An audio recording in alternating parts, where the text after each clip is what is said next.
Life flows on the river of purpose. We're all carried by the uncertainty of its own unfolding. Chasing purpose is all about nurturing faith, setting intentions, pursuing aspirations, all while living boldly.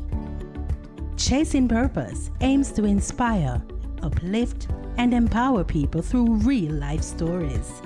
Stories that encapsulate life's memorable moments and enduring life lessons. Chasing Purpose with host Cinta Shay.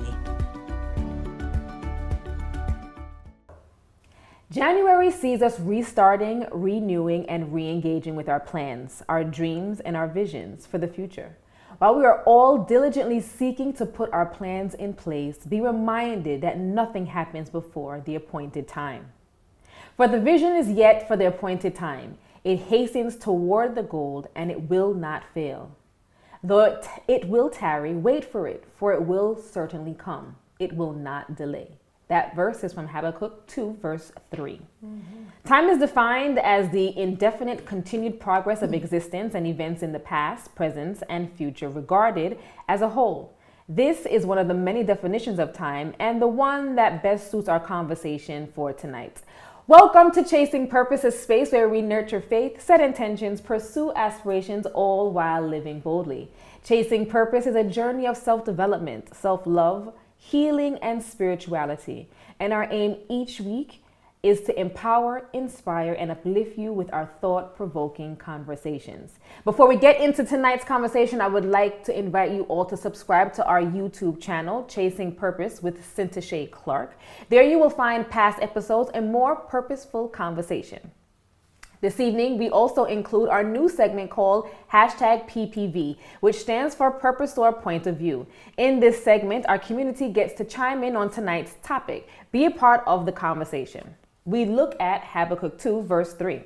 For the vision is yet for the appointed time. It hastens towards the goal, and it will not fail. Though it tarries, wait for it will certainly come. It will not delay. We engage in a candid conversation with consultant, mentor, coach, trainer, international speaker, and woman of God, Cathy Goodall. Hi, Cathy. How are you? Affectionately known as Cathy to everybody. Hi, Cathy. How are you? Hi, Sin. I am wonderful. Thank you for having me. I'm so happy to finally be here. A little backstory. We've been chasing and tracking Cathy down for some time. Not chasing at all. I said yes when I be called the first time. Well, you're here now. Appointed time. As we just look here now, nothing happens before the appointed time. And that's exactly what our conversation tonight is about, the appointed time. So, Cathy, we're going to dissect that Bible verse. For the vision is yet for the appointed time. Yeah. What do you think that the term appointed time means? So, you know, a lot of us, we plan. And if we read more into Habakkuk, we talk about writing the vision and making it plain. Yes. And but we always think that things happen in our time. And the truth is, and I have learned that God's timing is perfect, even when we don't see it coming. And so for me, appointed time is his time. And the intersection of us being ready for the things that he has for us and the manifestation of that at the time when it's supposed to happen. Right. You said the manifestation, the intersection of us being ready and then the manifestation. Yes. I think that a lot of us, you know, as we're planning and everything, we don't even realize that at some time that we're not ready. No matter how we jot it down, we journal it, we have it in our heads, minds, when we can't sleep at night because it's constantly there. And we just know, say, yeah, man, we're ready for it. But sometimes we ourselves are not ready. Yeah. All right, the next part of that voice, though it tarries, wait for it. It will certainly come, it will not delay. Though it tarries. Yeah. And tarry is really for us, yeah. Right? So we want something now, especially in this Insta world that we live in, right? Or microwave life that we have all become accustomed to. We want things now. You know, I mean, even we talk about church and, you know, you go into a setting and people are prophesying and people are all these things and you expect that prophecy is going to come through today. And that things are just gonna happen and we don't have any part to play in there, and that's far from true. Yeah. We have to actively participate in our life and the things that happen to us. So, you know, we can talk about school. We use school for an example. We know that we go to school for 5 years, we graduate. But you don't go from starting school to graduation. There's a process. Yes. And same is true for every single area of our life. There's a process. Now, we might think the process takes 2 days when the process takes 20 years because we're not spending the time to prepare and to become and to be ready for the things that God has in store for us. Spending the time to prepare. It's January morning. You know, we're all now kind of getting our goals together, reflecting, figuring out what's going to happen in the next few quarters. How do we prepare? So I love that January comes and everybody has these plans of grandeur. You know, it's like, this is what I expect for 2022. But we don't spend the time to reflect on what we've done. We don't spend the time to reflect on what we've actually accomplished. We tend to spend the time focusing on the things that we didn't do. Yes, true. And so the first thing I would charge people to do is to reflect on the things that we've actually accomplished. Because it tends to shift our mindset around the doom and gloom and all the things that we didn't get to do. You know, you start to think about, you write a list of the things that you didn't accomplish, and it dampers you. It makes you get frustrated, and it makes you feel like overwhelmed because there's just so much. So I definitely would tell people to start with, what are the things that I have accomplished in 2021 and even before that too. And know, how have they equipped me to prepare me for what's happening in 2022. I love that. Have you ever found yourself questioning God's timing? I feel like that's a trick question. Who has not? And I will say that 2021 for me was a year of questioning. You know, you feel like, so earlier we were talking about corporates off camera, and you know, I feel like I have done a lot in corporates. I think I've accomplished a lot, especially coming back to Jamaica. And people would say, you're at the top of your game, why would you leave? And so last year was a transition year for me, because in 2020, I left corporate completely. And I said, I'm going to focus on the things that I am passionate about and the things that I believe God has called me to. But all of that was going through corporate was to prepare me to be able to now do the things that I believe God really wants me to do. So 2021 was a place of reflection. And it was a place of, all right, God, you carry me from here, so I know I feel like I'm starting from zero. How do you have all of life figured out? You know, you have a great job, you have your house, you have your car, you have the life, you're able to live the life that you want to. You know, you're able to give back in the ways that you want to. I mean, there's always more, but within the space that you're in. So why do I feel like I'm starting from zero? Why do I feel like I don't even know where I live anymore? I don't even know what I'm doing in my life. How did I get here? Right. And so he was like, well, I brought you here so that you could actually come and spend some more time with me. Because you think you know what I want you to do. But I don't think you're really clear. Wow. And so I was like, okay. I went to a conference with Pastor Chris, who is my pastor. He's been on the show. Right, our pastor. In Pittsburgh in last year. And it was literally just me and him. And normally the whole church goes. I have never been before. But I was in Florida at the time, and I was just like, Pastor Chris say, I must come, so I'm going to be there. And I think that was when everything started to come together for me, because I felt like I was in limbo. And I was just like, what are you doing? Right. You know, what are you doing? I went to the conference, and it was just like a filling period for me, which I had not taken the time to do for a long time. You know, you get up and you do devotion and you have a routine. But what I have found is that it became so routine to me that maybe I wasn't really digging. I wasn't really connecting with God in a way that I think was meaningful enough. You know, it's like you're close enough to feel him every day, but you not really pay attention to what I'm trying to tell you. And going to Pittsburgh, I was just engulfed in a space of just worship and of listening more than anything else. And especially when he says things to you that make you uncomfortable. You know, we were talking earlier about what are you doing in front of a camera? It's the same thing, you know. It's like, but why do I need to do that? I'm good behind the scenes. I'm good not having to be upfront. You know, it's easy to be upfront for other people's brands. Yeah, of course, yeah. I'm used to that. I can speak on behalf of anybody else's brand, but when he puts me in a position where it's like, this is what I need you to do, not your business partners, not your friends, not your family. This is where I need you. It's like, okay, but so now I want the time. Like, okay, so we can do that next year, not right now. You know, so he's always his timing and mine are never in sync. His timing and nobody's timing is ever in sync. But I think that you know, as you talk about stepping away from corporate and, you know, emerging yourself into the alignment that you needed with him, I too struggle with that. You know, especially with COVID coming in, stopped going to church.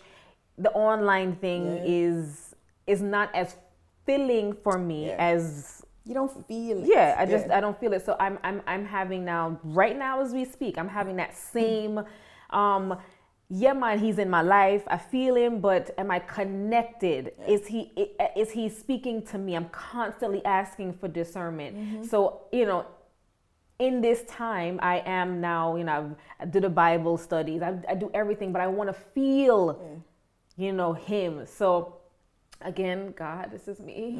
This is the timing, please. Because I feel, you know, I feel disheveled. Like I like, you know, I'm lost and it doesn't feel like I know what it is to be prayed up. I know what it feels like when he and I are aligned, but in this time, I feel like I'm tarrying. But I know he's going to say, Cynthia, let's go, like as he did with Cathy. And, you know, again, thank God to Pastor Chris for giving you the opportunity to reconnect. And that's what this is about, right? Connecting and getting connected to him. Cathy, what is the one thing that you've left behind in 2021 and the one thing that you want to focus more on in 2022? So for me, I think it's the separation of what's important versus what is urgent. I think last year helped me, and 2020, COVID generally helped me to prioritize in a different way, to really look at the things that matter and to look at the things that are important versus urgent. So urgent is the things that you need to get done right now. Doesn't make it any other things less important. It's just that maybe there's a time constraint that's attached to it. And things that are actually important. You know, a lot of the time we find ourselves being busy when there's things that we don't actually need to be doing. There's things that we can delegate or that don't need to be done at all. So that's the focus for me. I like the idea of defining what's important versus urgent. As we list take, guys, as we journal, maybe that's something that we should really look at.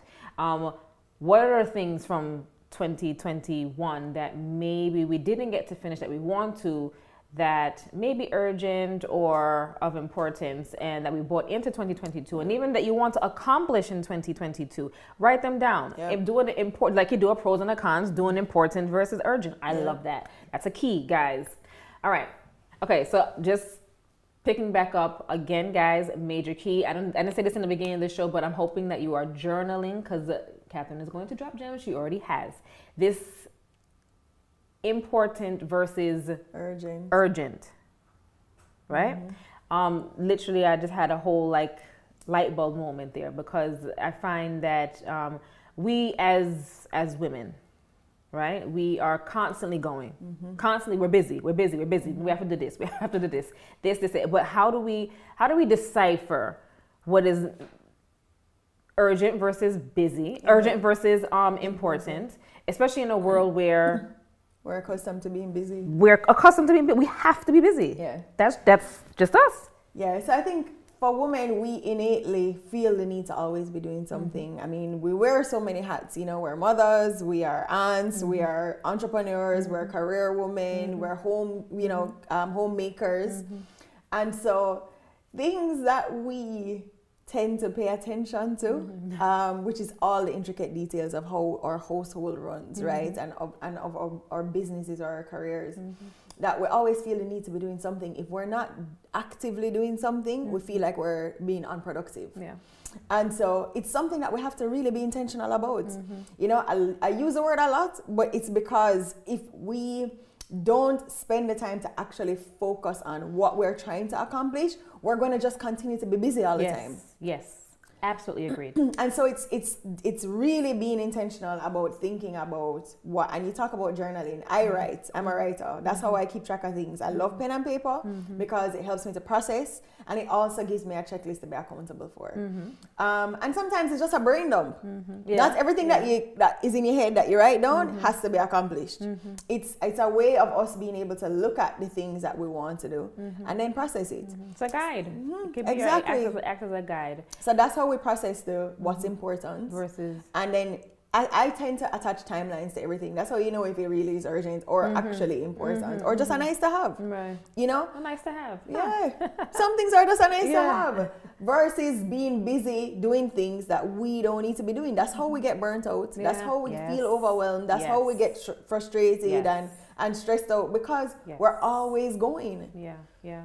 So ladies and gents too, because it happens to men as well. Let us look at our urgent versus important. I think that's a major takeaway, if anything, from today's show, Cathy. Thank you. That important versus urgent. Set the timelines, write them down. You know, as Catherine said, I'm still toying with this journaling thing. I start hot and heavy, and then next thing you know, I don't even look upon a journal. But it's something that's important to write your things down. Use it as a guide. Use it as a checklist, and you'll soon realize, as Catherine says, there's stuff that's just nice to have, just nice to know that it's that you put it on paper. All right, how can we effectively communicate with each other? So, a lot of times we project how we think the person is going to respond already, and it prohibits us from being honest. Yeah. And I think the best form of communication is honesty. So I remember... That's a gem, guys. Yeah. I remember when I was... My first corporate job here in Jamaica, my boss used to say to me that every time I write an email, I have to send it to him first because I lack tact. I would just communicate and say what I want to say without thinking about how the person is going to receive it. And then having led a team after that, I became a lot more conscious of that, the need to do that. And I would say it's the same thing. When you're communicating with people, think about how you want them to receive it. Yeah. And try to structure the message in a way that they will get it the way you want to. You know, we, again, our Insta world, we text and we type things, and text messages are always misconstrued. Yeah, because the tone is deaf. And the person receives the tone how they want to receive it, not necessarily how you intended it. Exactly. So going back to the important and the urgent, how important is this conversation, and how do I really want the person to receive it, and what's the best way to communicate it? Is the best way to communicate having a phone conversation? Is it an in-person conversation? And in-person in our new digital age could be a FaceTime or a Skype or a Zoom. Or some people express themselves better in writing. I write letters still. Oh God, I can't tell when last I write a letter. I write letters still because that's how I express myself. Sometimes it's not to give the person, but it's to process how I want to have that conversation. No, but I love that. Yeah. Oh, I love that. All right, another major gems within there. All right, so you talk about something that used to do. I know in high school, I remember picking up my rotary phone and dialing my friend to talk. In today's world, I'm guilty of it, I'd prefer to WhatsApp you. Yeah. We don't have phone conversations anymore. I don't even text because I can't see when you read you the text, okay? I prefer to WhatsApp you and sis said the tick's gone and the ticks are blue. Yeah. But I can't tell you how much times, especially as a leader of persons, I've sent a text and the person took it in the wrong way. Or vice versa. Yep. Something as simple as picking up the phone can solve so much. Right. so much issues, and because then the person gets in their head, or you get in your head, and you now start breaking them. Why the hell? When really, in fact, the tone is just wrong in the text. Correct. So guys, let's pick up the phone.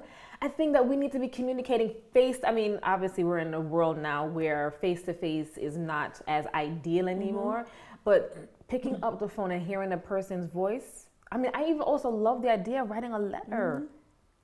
Writing a letter. And you know what? As we talk about writing a letter, I don't think that the 10-year-old, I don't think my 10-year-old knows what it even is to write a letter. When we used to have pen pals. No, physical snail mail. No, now we're WhatsApping, we're DMing, not even emails. We're not even email. Excuse me. Yep. No. Because I want instant gratification. If I email, I have to wait for you to come back to me. No, I'm going to WhatsApp you. All right. Another thing we have to be doing: be conscious about, be intentional about, guys. Communicate when we're communicating with one another. It is probably best or better. As Cathy said, I love that your boss wanted to pre-read or proofread because you were lacking tact. Excuse me, sir. She's full of tact, all right? Catherine, how do you nurture your faith? Well, it's the first thing I do in the morning, right? For me, if I don't center myself and spend time with God, my whole day is thrown off. Important for me too is to surround myself with people that hold me accountable. Very important. I have an unusual relationship with my pastor according to most of my friends, but it's because I crave that accountability. I listen to worship music when I drive because I have road rage. I have bad road rage. I'm very aware of it. Be the wheel, Lord. And so I have found that when I listen to praise and worship in the car, it centers me and it brings me back to a place of act right. I did a fast the other day with my church, with Go For God, for a week. How'd that go for you? So it was a lot. Yeah. It was a lot. It's yes, it can be a lot. But I do find that fasting for me gives me clarity.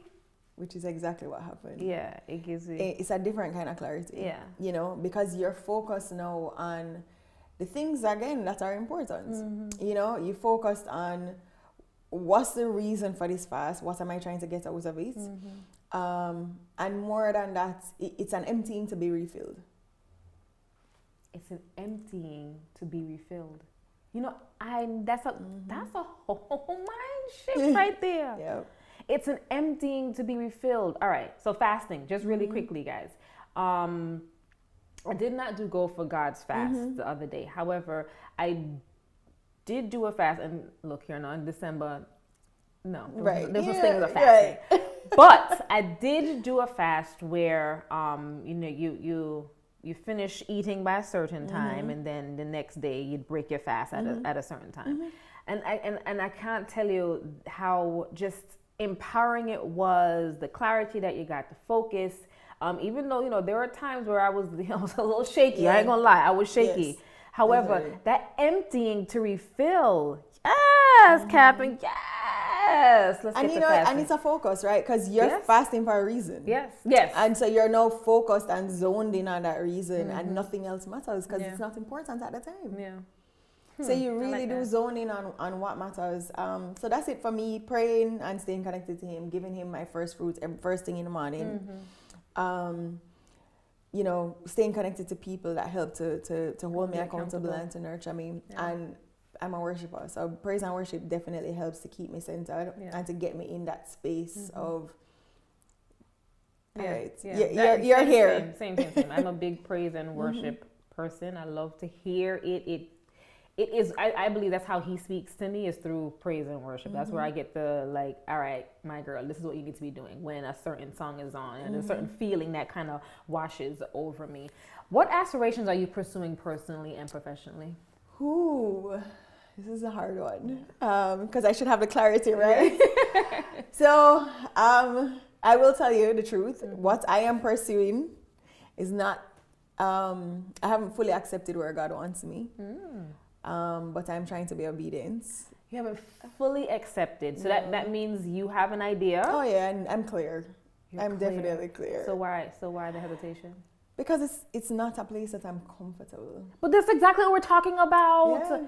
But I'm doing it, right? Okay. I'm doing it. Okay. Because I know what it is to live outside of obedience. Okay. That's a whole other conversation. That's a whole other conversation. So I am trying to embrace just executing the things I know he wants me to, which are releasing my book. Yeah, and I guess, you know, for your show, I smiled this morning when you were talking to me about the pillars because it's focused on self-love. Yes. It's called I Love Me More. And it really is my journey to finding myself through, seeing myself through his eyes. You know, we make a lot of poor choices, and in one of your episodes, you were talking about the poor decisions that you made that ended up because of a relationship, and it was a very similar journey for me, that I completely lost sight of myself and who I was and whose I was and who he created me to be. And so just the journey to getting back to that place, to build out some of my courses that I know I've been sitting on for quite some time. And to really focus on developing Emerge into the platform that is a lot more structured. You know? Let's talk about Emerge, because you started Emerge 2 years ago. 2 years ago, and it was something that was in person. Right? And then COVID hit. You had to pivot. But talk to us about Emerge and where it is, and the reasoning even. I thought we spoke about off camera what it was, the reasoning, which I think is brilliant, behind it. So a couple of years ago, Jamaica had entered this space of motivational speaking. You know, a lot of us would hear Tony Robbins and Les Campbell and all these people, but we didn't really have that in Jamaica. And so there was a lot of motivational conferences and events and all kind of stuff popping up. And they were great. They made it feel good. But after being to a couple of them and speaking at a couple of them, it was like, does this actually help people? It makes us feel good. And there's a place for that, absolutely. But what happens when you leave? When you leave, You know, what are the actionable next steps that I can take to accomplish the things that I just listened to this person accomplish? And so I literally called Naomi Garrick one day and I said to her, I'm so over this. It's just, I'm just being transparent. You know, people need to be able to figure out next steps. How do we facilitate that? And she said to me, you know, I was just talking to Rochelle about that. And so I conferenced Rochelle and I said, we're coming to your house. This was a Friday. We went to Rochelle the Monday. And we said, the three of us had such a pull on our hearts to help people to figure out those next steps, that it was a no-brainer for us. And so Ready to Emerge was birthed on that day in December. The first event was in March. Rochelle got, she had a speaking engagement at the end of January, and she announced on stage that we were having Emerge in March. There was no venue, there was no plan, there was she was speaking nothing. into existence. But it happened, you know, through the grace of God. I mean, I will never forget the first conference. The night before, we were crying and laughing, packing swag bags and setting up venue. And the morning of the event, we were like, there's nobody coming here today. Not one single soul is coming here today. That was fair. That was talking? Absolutely. Like, what were you doing? Right. You know? When I say we ball, you know. So Rochelle's mother prays for us before every single event. She lives in New York. No, bless her. But we call her, and we can't have a workshop or a conference without Marcy praying for us. Yes. And we just were so overwhelmed by the people and people showing up, and people spent the entire day with us. Wow. You know, but it was all God. I mean, absolutely. From the setup to the pull down, the people that attended, the tickets that were sold, the speakers that agreed to come, you know. The alignment was there. Everything fell into place without, and I will say, honestly, with little to no effort, it's like God just had everything aligned. About that, let's talk about appointed time, okay? Exactly. Yeah. You know, and you talk about appointed time, we had a great 2019, and then 2020 happened. We had the first conference in January, and by March, the place shut down. So you have a whole plan for the year, and COVID happened, and you're like, okay, what now? You know, you have obligations to sponsors, you have all of these things that you need to consider. And I was saying this here off air, you know, all of us were going through a transition at that point. Rochelle had just left corporate. I had just left corporate. Like, who does that? Who leaves their good guaranteed paycheck at the beginning of a pandemic? Someone chasing their purpose. Thank you, Sin. And so we went through 4 months of lockdown in Jamaica, and I lived by myself. So that was a real awakening for me. And I'm used to being busy. Yes, that word busy, Right? And so now I have to be still by myself for 4 months. I started counseling because I was going going crazy. Mentally, I mean, a lot of people. Not you. And so we regrouped, and I said, okay, guys, what now? What do we do now? So at the beginning of the year, our conference, the theme was journey mapping. And so what it was is that we look at the journey of our life and all the elements of our life. So from our health, our spiritual wellness, our mental wellness, our career goals, our family goals, all of the different aspects of our lives that we want to focus on. And we do a map of where we are, where we're coming from, where we are now, and where we're going. I love that. Journey mapping, you call it. Journey mapping. And so, and it's a detailed area of each of our lives. We have a workbook that we created that goes along with it. That where can our viewers get that? ReadyToEmergeNow.com, or ReadyToEmerge.com. And so from it, we now had to become virtual like everybody else. No, I can tell you, between the three of us, we're okay, but technology is not where we live. Right? And so we decided that we wanted to do something that was going to help our emergers through the process just as much as we needed it. And so we decided on detour essentials. So we had our journey map, our road, but there's detours that come up in life all the time. And how we deal with those detours impact the direction that we're moving in. You know, that's the difference between taking 5 minutes to reach back to the main road or taking 20 years, you know? Right. And so we created Detour Essentials Live, which is every single Wednesday. It's on YouTube at Ready to Emerge. We are in season 5 currently, and it started out as ways to help people through COVID. So our very first show was a psychologist that helped us to manage anxiety, that helped us to become better communicators, and different aspects of how do we now function in this space. And it has evolved. It has definitely evolved because we're over COVID now. We don't even want to talk about COVID anymore. We don't even want to speak it. And so 5 seasons later, we've been able to talk to so many different people about their success and how they manage to achieve the things that they have.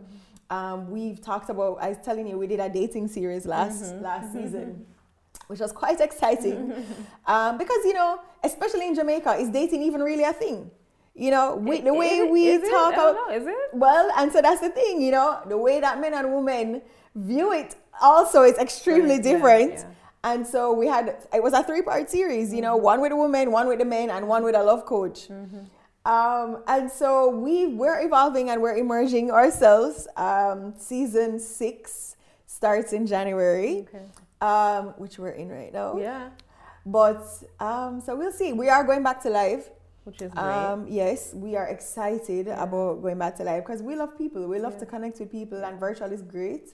So we're going to be doing both because we now have an audience. And one good thing about COVID is that because we've been online, we're able to bring everybody in. You know, people used to keep saying to us, when are you coming to the US? When are you going to the other islands? That the space allows you to be borderless. Correct. So, you know, so COVID has been a blessing and a curse in many ways. As you talk about Emerge, you've left your corporate job some years ago, and it would even sound like some of your partners at Emerge left their corporate job chasing their purpose, right? That means that there's something more that you wanted out of life. Definitely. For me, it is very important that I'm leaving a positive impact on people. What impact is it that Catherine wants to leave on the world? Ooh, that's a big question. You couldn't prepare me? Yeah, no, they could nudge.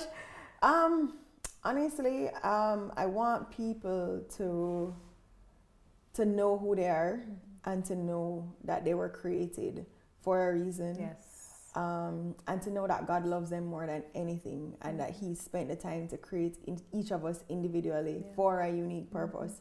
And to just help them to walk in that purpose. You know, if I can inspire people to just own who they are own who's there and to live out that life, that's it. I'm grateful. And it could be one person. Maybe I'm here to impact one. Yeah. You know, but I definitely think just leaving empty. Leaving empty, leaving it all here. Because we are going to do with it over there. So. Exactly. And we're even over there, so it was heaven. We're all going there. But, well, we hope. But yeah, leaving empty, having given of yourself, right? Not giving yourself away, no, but having given of yourself. Very, very, very important. You never need no nudge. You're good. Cathy, where can our viewers and our followers find you? Oh, Lord. Well, my website is cathygoodall.com, so that's easy. And Instagram, Cathy. Everything is Cathy Goodall. Yeah. Cathy Goodall. Thank you so much, Cathy, for bringing your light to the world. It's needed. And I think that you haven't really, you did kind of give us some insight to what God has called you for, but we are, especially I am, looking forward to all that He has planned for you in 2022. I'm looking out for that book. I'll be at the book signing. I want a personal autograph, okay? So we are introducing a very new segment. It's called our Purpose Soars Point of View, or hashtag PPV. What that means is that every conversation that we have here on Chasing Purpose moving forward, you are going to be a part of. So tonight's point of view is this.